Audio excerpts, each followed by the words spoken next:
There are moments in life when you feel trapped between what's chasing you and what's blocking you. Moments when the past is too close, the future looks impossible, and fear whispers that you're out of options.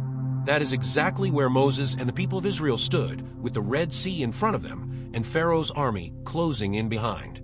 They had no strength to fight, no path to run, and no solution in sight. But what looked like the end was the moment God chose to reveal his greatest power. Moses didn't split the sea.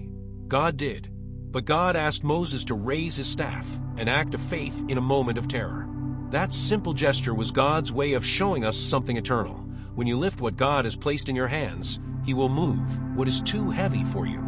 The sea didn't part because Moses was strong. It parted because God was faithful. It parted because obedience is stronger than fear. It parted because God keeps his promises even when the situation looks hopeless. Moses couldn't see the path ahead, but he trusted the one who could. When Moses raised his staff, he wasn't just holding up a piece of wood. He was lifting up trust, surrender, and expectation that God would do what only God can do. The waters didn't move instantly. The miracle required faith before it revealed itself.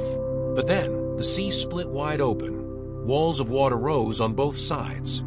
A dry path appeared where no path had ever existed. God made a way that no human hand could create. The same God who split the sea is the one who walks with you today. Your sea may not be made of water. It may be fear, loss, debt, heartbreak, doubt, or a future you can't see. It may feel deep, impossible, and terrifying. But God specializes in impossible places. He steps into moments when you have nothing left and reveals that he is everything you need. The miracle of the Red Sea teaches us that when God leads you to a situation, he also prepares the way through it. The enemy behind you does not have the final say. The obstacle in front of you does not determine your future. God does. And when he decides to move, nothing can stand in his way. Moses didn't tell the sea to part. He listened to God, and God did the rest. Your job is obedience. God's job is the miracle. Your job is to raise what he placed in your hands, your prayer, your faith, your surrender.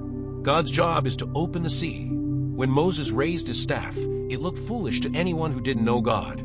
But faith often looks foolish until the moment the miracle arrives. Remember this: when you feel surrounded, God is already preparing the path.